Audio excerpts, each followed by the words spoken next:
Warm welcome to everyone for our guest speaker for the day. I'll share a few slides. This is our wonderful speaker for the day, Irvin Luck, who has met Baba in the 1960s. And he and his brother have done many monthly videos as well, including one very important film, which I'm sure he will talk about. Today we shall hear the treasures of his times with Baba and the monthly. Well, you mentioned about the movie Meher Baba, Avatar of the Age.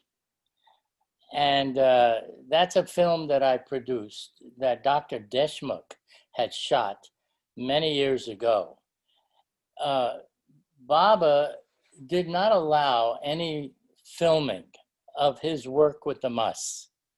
These people were so intoxicated and on the higher planes that it was a love communication between them and Baba.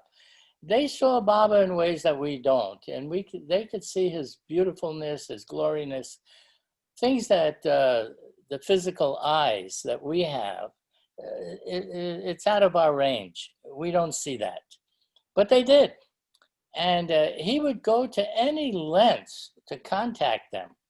So Dr. Deshmukh, who was the same person that edited the original discourses of Meher Baba, he had a string of degrees that you can go from one end to the other. You would still keep going. He was that brilliant in his scholastic works. But just the same, he did all the editing. And the coming out with the original discourses. Well, he's the same one that filmed Meher Baba, because he asked Baba one day, he says, you know, Baba, you contact these Mus, you've been doing it for some time. There's a book, The Wayfarers, that Dr. Duncan did, and we would like to see, we would like to, the future generations, the future posterity would like to see what you did, you know, and could I film it? Because you don't allow filming. So Baba said, yes, this time you can come and visit. You can come and film, that is, as I'm making these contacts. And Baba would travel to all these different places, to the jungles, to the marketplaces, just every place, wherever they were, and there was no hardship he wouldn't undergo with his disciples to get to them. So that was what film was given to me, and at the time it was just a series of little tiny clips, you know, and they went pretty quick, fast.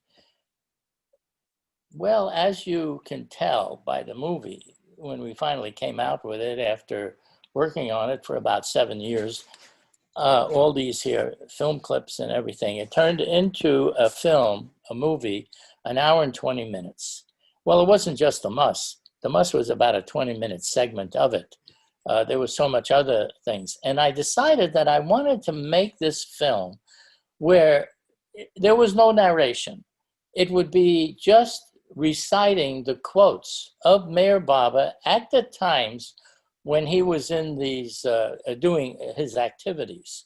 So people are really hearing from Baba, his own words, as he gave it, and as we matched it to the movie so that you could hear him describing everything what he's doing and what these Mus were to him, and what they were to him, and he was to them. So it was just a beautiful love story of watching him with the Mus. And there's one particular Mus, he was in the fields, and Baba was there with him. The man was totally naked, and he was in bliss, and you could see the bliss in this man's face as his eyes would, and his head would roll back and forth.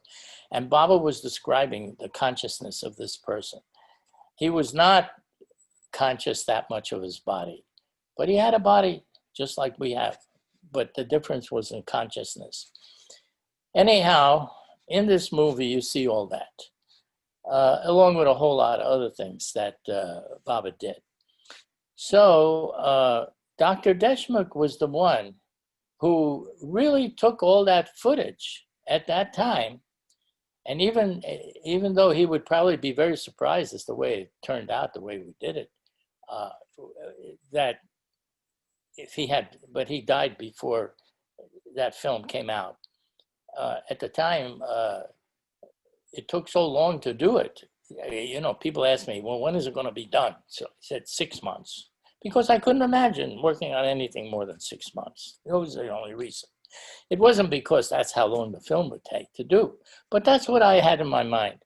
And so every 6 months, every 6 months, every 6 months, it went on and on and on with 6 months. They gave up. They didn't even think there was going to be anything. Finally, it came out. And what a surprise it was when it did. Oh boy. And it'll be something for posterity for all time. And if you see the movie, many of you probably have, then you'll know what I'm talking about. So that was that. But the thing is that I also went to see Mayor Baba because I wanted him to show me God. I wasn't going just to visit him and sit there with him and, you know, be part of the mandali and all. I wasn't interested in that. I wasn't interested in the people. I was interested in him. And I wanted him to show me his consciousness. I didn't want that it should just be where I was just present with him in his physical body. And just like it was just said, many times he pointed out that he would say, I'm not this body. Don't mix me up with the body. I am much beyond that. But I use the body because that's what you can see. So I'm here at your level. And so he was at my level. So that's how I was able to go and see him. Well, when I met Mayor Baba, you know, even though I had in my mind, I want him to show me God. I want to see what he sees. What is it that he sees? This thing about God, I keep hearing about God. God, there's Bibles, there's stories, there's so many people, they write endless books about it. Well, what is this? Let me see this here. I want to see this for myself. I have to see this. So Baba, of course, knew that, but the way he greeted me, oh boy. When I came in, Mayorji drove the car up to where Guru Prasad was in Pune. That's where I met him. And Baba was standing on the veranda. And he was motioning like this. He was waving. And Mayorji says to me, oh, Baba's calling you. So I scampered out of the car and I went straight over to where he had been standing. And in the meantime, Baba went inside the room. And there was a number of people, just like you can see on the screen right now. There was all these people. There I am on the side. You can just see on the right. I'm looking at it. On the right-hand side of the picture, you can see me looking at him. So what did Baba do? The first thing he did was he embraced me and he hugged me and he kissed me on my cheek here and my cheek there. Oh boy, he was so loving and so warm. So then he had me sit near him and he said, how did you come? So I said, Baba, I was able to come because it was your will. You made it possible. So he had me emotion, stand up and tell the group in the room what happened, how you came. So I stood up and I said, I am here because it is really Baba's will. For 6 months, I was struggling at trying to figure out how I can get over here. I had no money. I had no money to go anywhere. So, nothing was working out. So at one point, I got a letter.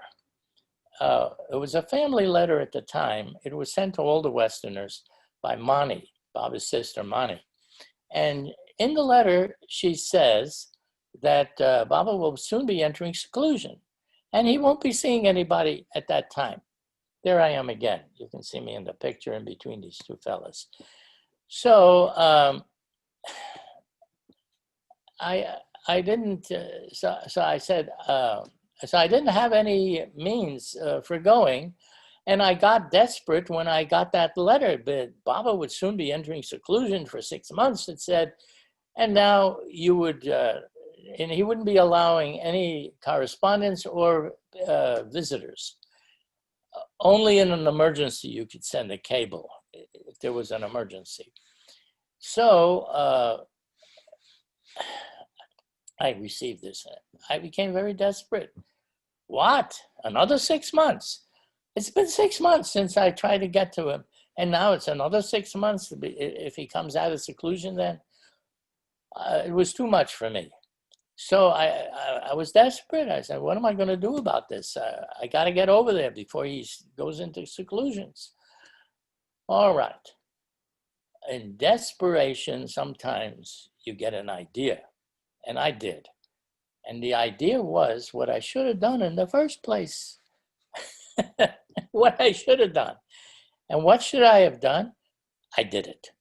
I wrote a letter to Baba. And in this letter, I said, Dear Baba, I want very much to have the benefit of your love, your direction, and your guidance. But the only thing preventing me from coming to see you is I don't have all this money to go there. And I don't know what I can do about it, but if it's your will, I know that it would work out. It would happen, providing it's your will. Back comes a letter from Baba. One sentence in the entire letter. Don't worry. Circumstances will adjust themselves. So I'm thinking, great. I wonder what's going to happen. You know that 2 weeks later, that's when I was in India visiting Baba for the first time. The first time I'm coming there. I skipped over the whole part of what happened. That's another story. But there I was with him.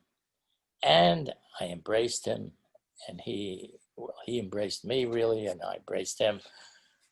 And so that's what I told everybody. I said it was his will. Anything could have happened. Anything could have worked out. I mean, Baba has 1,001 ways of making things happen. You have no idea of the mastery and the power and the capabilities of a God-realized being. It's all illusion. It's like a dream, you know? You can do anything in your dream. You have a dream at night, you're the master of it. You are the furniture, you're the people, you're the self of everyone, and you feel quite natural about the whole thing. It's not a big deal. Well, in the God-realized state, it's not a big deal. He can do anything at any time, but he's always there in your behalf. I always felt when I was with him that he was there really to help everybody in their own path, with their own consciousness and their own mentality, whatever it was. This is what you are. This is what you have to function with. You have a certain mentality, which is very important because that is how you function. You can't step out of your own mind. You're in it. So you come to him with whatever your thoughts are, whatever your impressions are, whatever your emotions are. It's all the same to him because he is closer to you than your own breath. So I thought, wait a minute. What's closer than my own breath? Me, the self. He is your very self.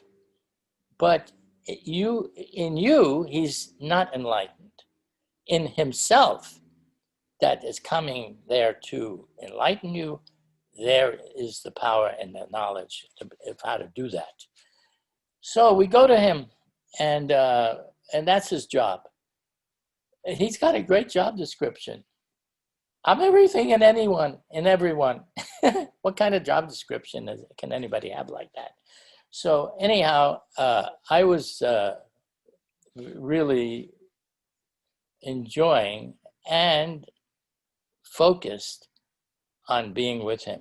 And I must say, and I was saying this last night to some people, when Baba was there, you didn't look at his disciples, Mani, Harich, this one, that one.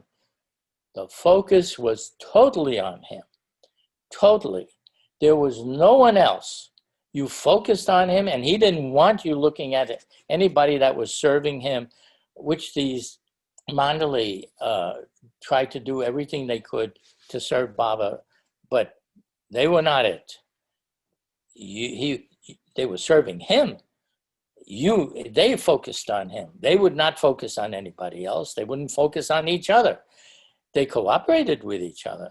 They did whatever Baba asked, but that was it. That was the limit. The rest was you focus on God. You focus on what your journey is all about, why you took up birth in the first place. It was to know your true self, to know everything that there is, that you are.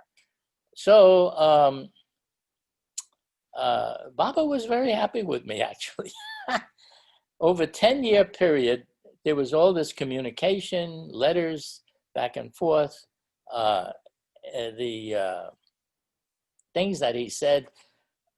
You know, he was like the elder brother, or I wouldn't call brother, but like a grandfather or somebody like that you just love. He's part of the family, and that's how you feel about him. He's your family. You know, people worship him and they cry out to him and all that. But the fact is, he was always there to advise you, to tell you what is in your best interest. He was interested in your best interest, and he knew what that was, even if you didn't. So that's what I saw. Now, when I was with him, there was no doubt as to who he was. My mother had said to me before I left, she said, Irwin, tell me if he is everything you think he is, because I had read the books and, you know, had an idea pretty good of who Baba is. So she wanted to know, once I got there, whether this was true. I sent her back a message. It was, I think, a telegram or something at the time. And I said, Mayor Baba is everything I said and more. And believe me, it was a lot more. You just had to be with him and feel what kind of intimate person that he was for you. It was very natural to be with him. It wasn't like I got to go and worship God. God knows what God is, you know, and he's all powerful, he's all knowing, he's all bliss, he's all everything, you know, but it wasn't like that at all. You knew that he was beyond the normal everyday experience, that this is what he was, and he didn't let you forget it either. He didn't let you get what they call too familiar with him. If you start to get too familiar, then he would remind you, said, you remember who I am. And then, oh yes, then you would settle down. And you would be there for him. And people wanted to do what he said. You know, it's hard these days. If in our times, everyone has their feeling of independence. They want to be special, not the same as everybody else. But with Baba, you didn't think like that. He was directing your mind and your consciousness to something far beyond what you know. And even though you couldn't see it, because he wasn't giving you the experience of infinite bliss, infinite power, or, you know, all of that is latent within the self. He wasn't giving you that experience, but he was giving you the understanding that that's what you are, and that he would bring you up to that point. And I have to tell you, Baba wasn't there to give you something you're not. He was there to remove the obstacles that prevent you from seeing what you are. And you are infinite. You are all the things that Baba is. The consciousness that he has is really latent in us as well. So he was there to remove the obstacles, but he wanted to do it in his own way. And it didn't matter whether you were a gross conscious person with gross impressions, or whether you were in the subtle worlds of the energy and the experiencing higher planes. It was, to Baba, it was all the same. It was all illusion. You see, it didn't matter if you had the illusion of the sixth plane or the illusion of the fifth plane or the gross plane. He had to take you from where you are to where you should be. And that's what he wanted to do. And that's what he was doing. He would take you from where you are to where you should be. It wasn't a big deal for him. A big deal for us, yes, but not for him. You know, when you're all powerful and you can do anything, and you see that the whole universe is nothing but an illusion, a dream that you're having, a dream. The only thing you can do from a dream is to wake up. So he was called the Awakener because that's what he came to do, to wake us up from the dreaming. But we're so tied to it that it takes us quite a while before that can happen. And he has his own way of working to make it happen. So we stick to him, and that's what he would tell us. He said, you know, don't leave me for anything. Stick to me, no matter what, till the very end, till the time that you are awakened to the real self. So you feel very comfortable in his company. It's not like you have to bow down so much, and you got to worship so much, and you got to create idols of Buddhas and Krishnas and whatever you want to pray to. The whole thing was washed away. Now we're going for the real thing. We're going to find out who you are, what you are. You're going to have to experience your infinite self. This is what his mission was. This is what he was there for. But everybody has their own path of coming there. They have their own mental impressions. And so he allows all of that because that's what you have to have in order to be conscious. You know, we're very tied to our minds because it's through the mind that we gain consciousness. The evolution of the evolution that you go through is all done through the mind. And now he has to take you beyond the mind. He has to take you to your true nature, to your true self. That's the creator of the mind. Well, he's given us this understanding. I wouldn't even know this here if it wouldn't be that he explained it in so many ways. But it all made perfect sense to me. So I said, oh, this is for me, for sure. And so I had the great opportunity of being with Baba and visiting him 3 times. The first time, he wanted me to come for 1 hour and kept me for 2 weeks. I didn't feel like I wanted to leave. And then the second time was in 1961, where he invited his lovers to come, but they could only spend, he told everybody this in the circular, you can only spend, out of the 2 weeks that he would be seeing people, you could come and see him for 1 day, and on that day, you could see him for 1 hour, and then you go home. That was it. So he said, this is not for everybody. If you live too far away, you shouldn't have to come the distance. If you have family that interferes with family harmony, you don't need to come. If it interfered with your job, don't need to come. If it interfered with your finances and your money, don't come. He gave you so many reasons not to come. So Edward and I received this letter in the middle of the second week that this was already going on because he was having people come to see him for 2 weeks. under those conditions. So I said to my brother, I said, well, I don't even know if we can make it for the last day because the letter didn't come until the middle of the second week that this was going on.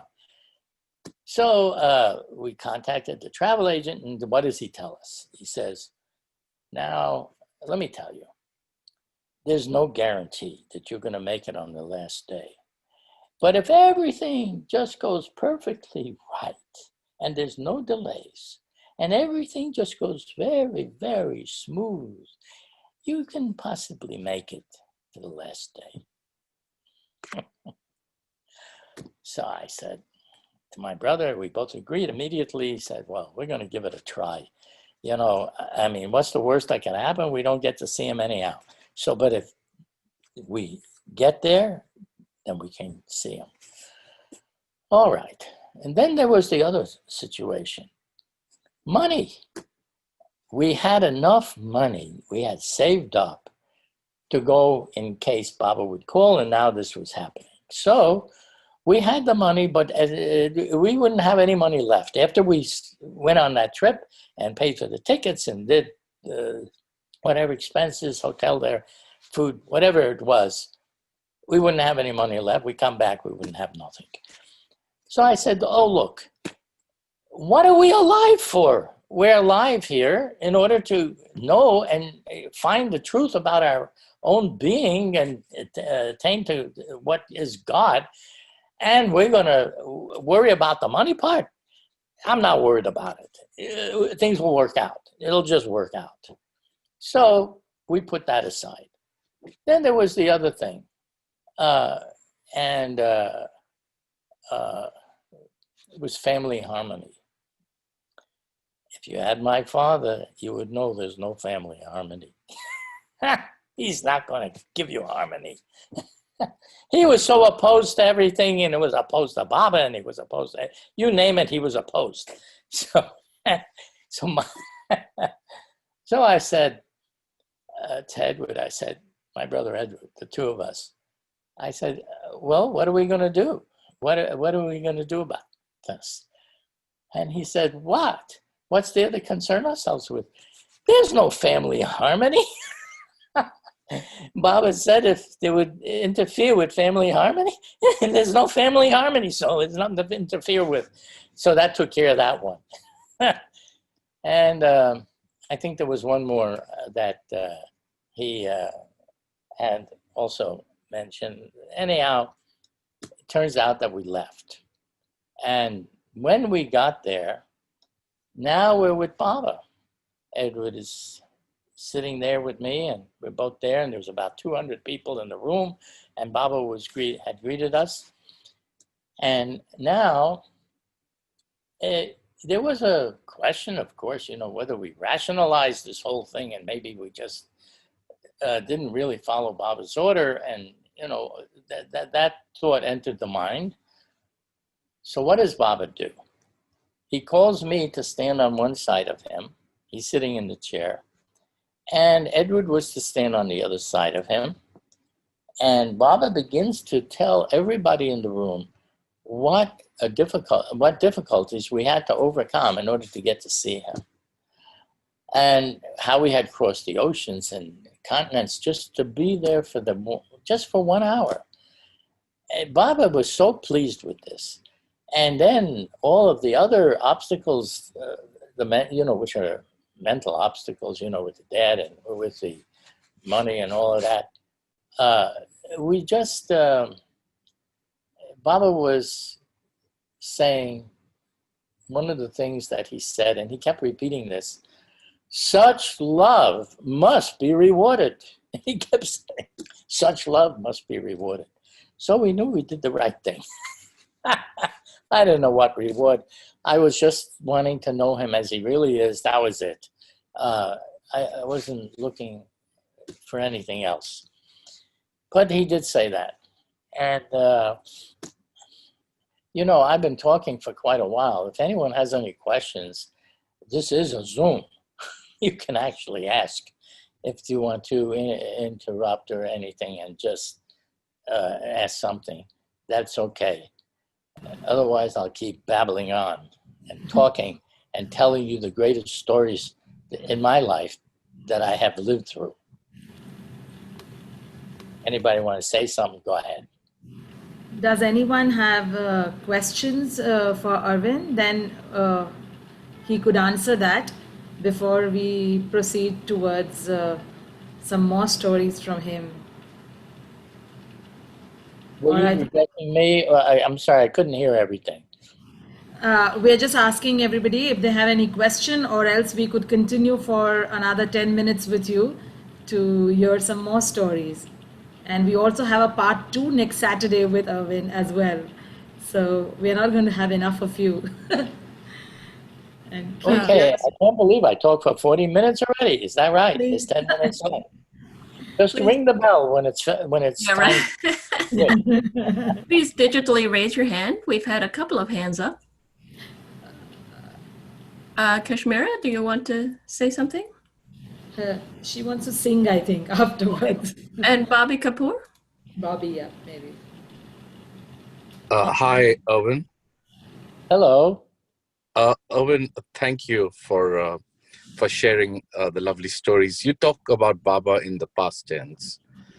We'd love to hear some story of your experiences of Baba in the present.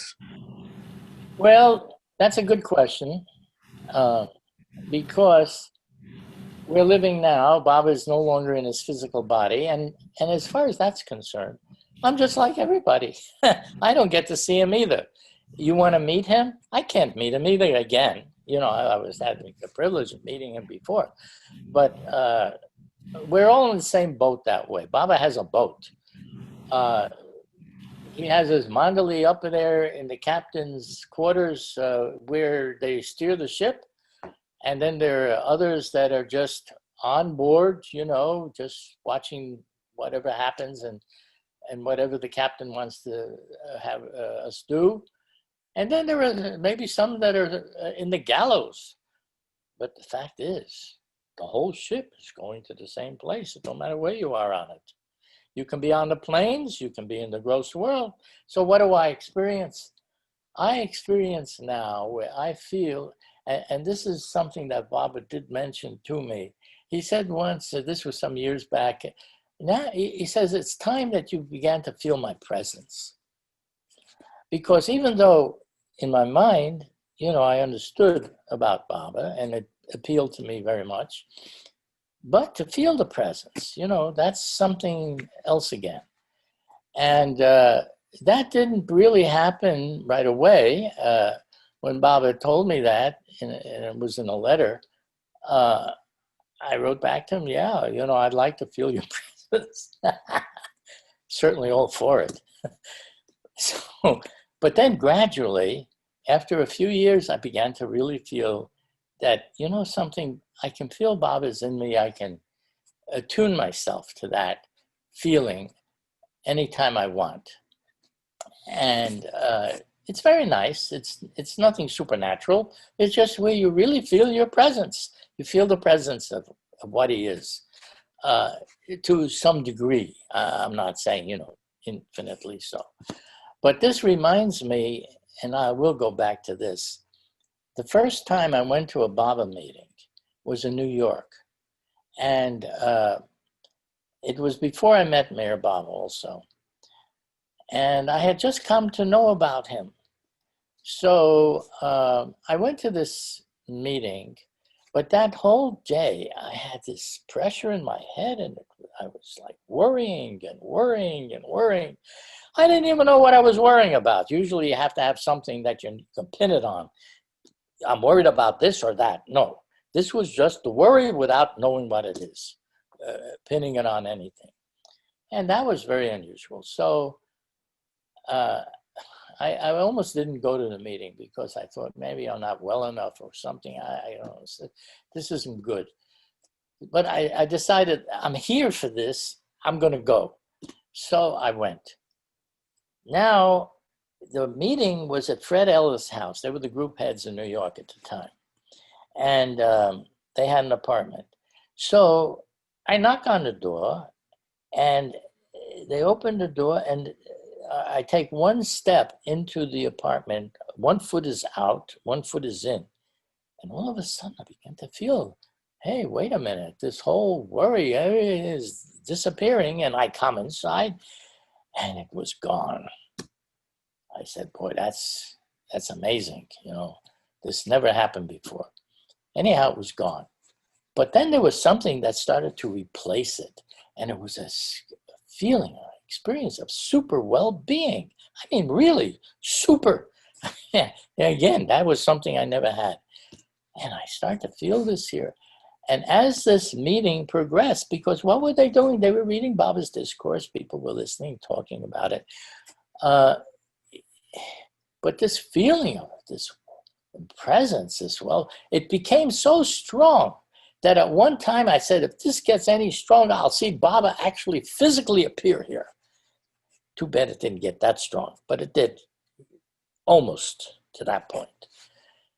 After the meeting, they went to a coffee shop. Everybody went to a coffee shop just to talk about Baba and things that they happened to them and all like that.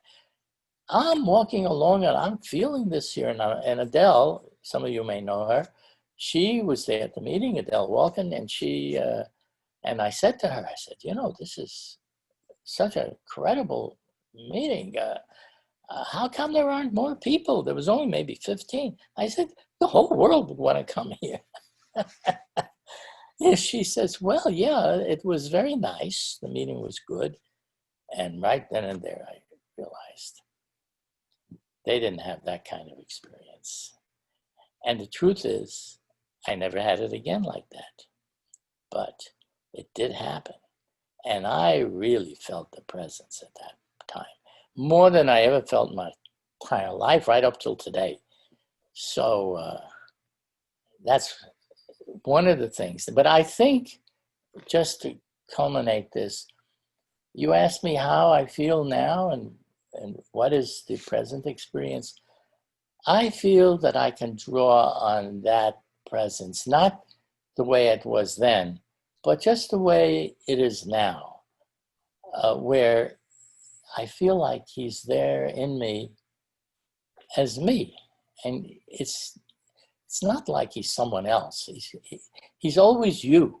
He's the real you, but he's there all the time. And I feel like it's something that grows. That's it. Jai Baba. Hello. This is VJ. My goodness. Hi. A nice surprise. Yeah. You're in Pune. Yeah, we were there at Guru Prasad same time in 1960. And we departed same date, 11th June. Baba asked you and my father to go back home. So, yeah. And, I didn't know something, VJ. I didn't want to go, but he said before he asked me to go, whether I would go, he would say, he said this here, if I ask you to return back to the States, would you go? So I said, yes. But then he said, no, I want you to leave right away and head back. He had me over the barrel. At first, he asked me if I would do it so nicely, and I agreed. Maybe I shouldn't have agreed so fast. And he told my father to keep a silence for 1 week after going back home. So, so anyway, you came to Jabalpur in 1973 to film Professor Hajra with Jack Morman and Laurel. So Professor Hajra, now of course he is dead. He wanted to know what happened to that film. You filmed me also. Yeah, I have it. I have it. Now, two things were done. We had been doing a lot on videotape. I had a video tape recorder. And we also did a lot on movie film, Super 8 color sound movies. These are two separate documentaries, but they could be of the same persons, but they're two different things. So, yeah, if you would like to have a copy of anything, let me Yeah. know. Send me an email, and I'll take a look, and I'll see what I have, and then I can tell you all about it. Okay, sure. Yeah, yeah. And the And same for anyone else that was filmed, that they can remember, they can contact me uh, while I'm still and around. yeah, just I will end just my sentence. My father, he asked Baba, I want your realization. And Baba said to him that I am more eager to give you realization. And he says, but baby, he when it is matured, then only it is delivered. So uh, that's then he gave him a 1 rupee coin, and he said, I give you this 1% of my divinity, and you keep this coin, rupee coin, in your safe custody. So that was it. Well, that's really good. I was told, Baba did tell me that when I left, that I should go back and tell my experience to the New York group and then to whomever else. So I've been doing it ever since. Well, You're doing great. Yeah. I just want to add one thing to what you were saying. This has to be at the right time. And the right time is when all your sanskaras run out. It isn't like timed on a clock. It is just as it runs out, because he makes it so that you don't create new impressions to block your path. He just lets you use up your old impressions, and then it happens very naturally. And when it's all used up, bingo, there you are. You can't help it. You're going to be self-realized because there's nothing else to block your view. You're right. Yeah, that's the way I think. Maybe. Thank you, Irwin. I really loved and watching you and your talk. And please keep it up like this. God Okay. bless you. Jai Baba. If this pandemic is over with and I'm able to come to Pune again and I'm still alive to do it, then I'm awaiting. Yeah. You know, but we always get together. Very nice. Sure. Yeah, very nice. Thank you, Irwin. Mr. Vijay. Yeah. Mr. Vijay, he will be speaking again next week at the same time. Please come back. Okay. Oh, please. Thank you for reminding me. Thank you. Angela, thank you. Very nice of you. They divide me up into two parts. Never. Part one of me. Next week, you'll see part two of me. Sure. Vandana has a question. This would be the last question before we begin the Dhun and the Arti once again. Thank you. Jai Baba.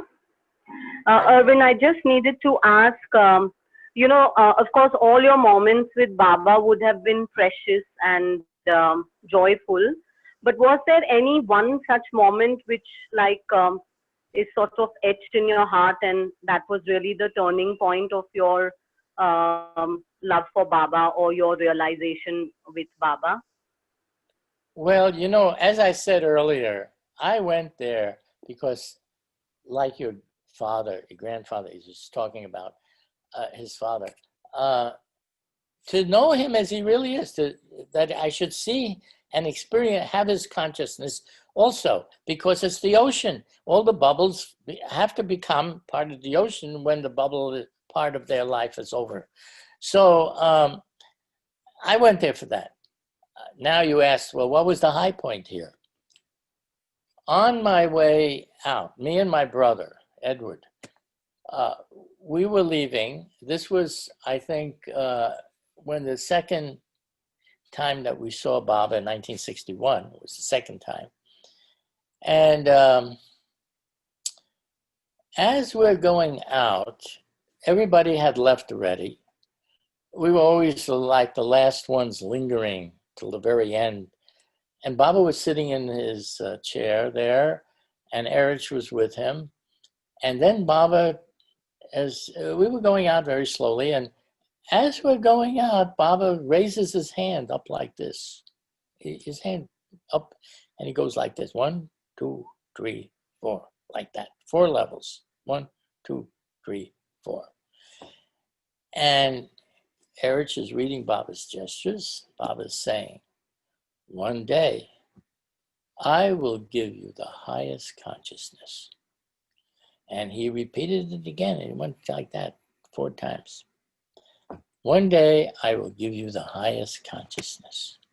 And then we left. You see, then we were on the way out. Well, that's a pretty high point. That'll happen. That'll happen. I don't know when, it's something that's due to happen. But at least it's said by somebody who can do it.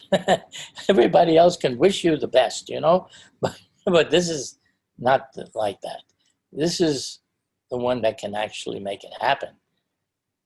There was one other time, and again, we were leaving the hall. There was maybe 200 people that came that day or so. Anyhow, everybody had left, and we were lingering at the door, at the front door of the Guru Prasad, at the room where Baba was in. It was a huge room.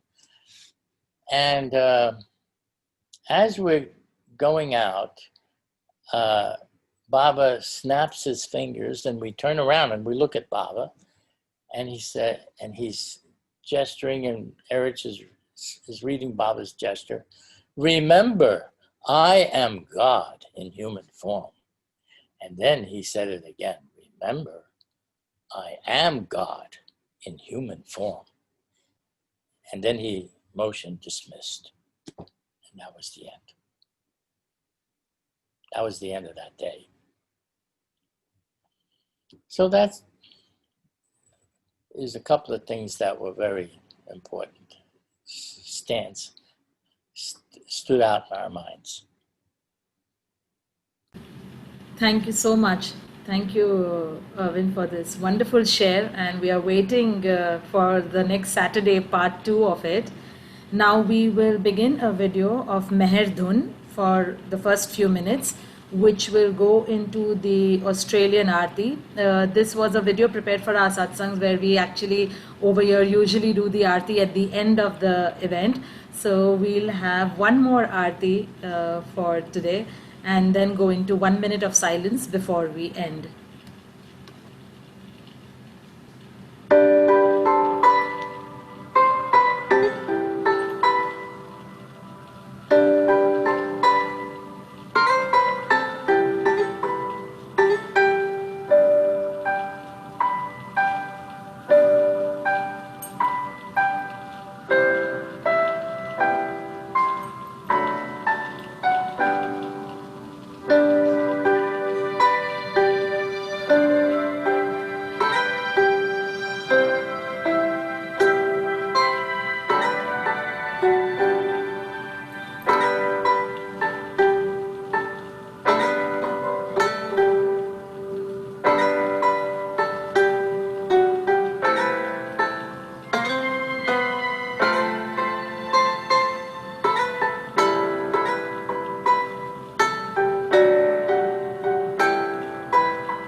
Meher Baba, Meher Baba.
अवतार मेहर बाबा की जय।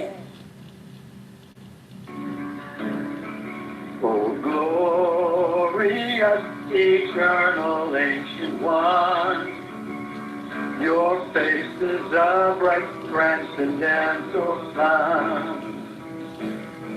Light that this dark world and the tears I weep.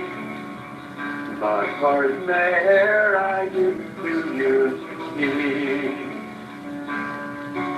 Creator, yet creationless you are.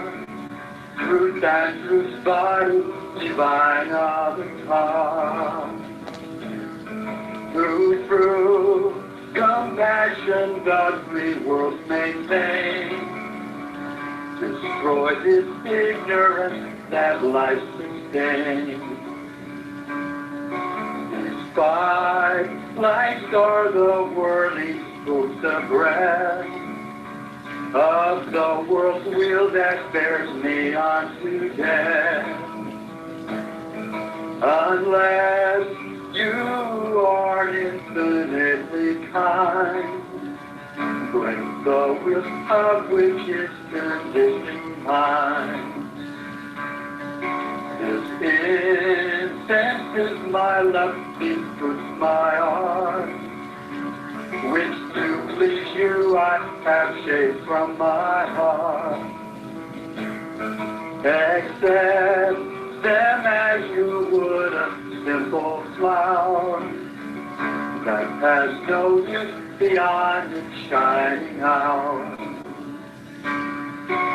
For myself I sing to you in praise and beg your love to bear me through the day.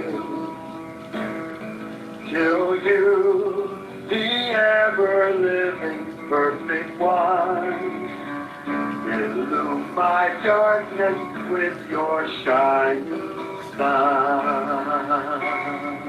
Avatar Meher Baba Ki Jai. We'll have 1 minute of silence.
Avatar Meher Baba Ki Jai. Avatar Meher Baba मेहर बाबा की जय Avatar Meher Baba मेहर बाबा की जय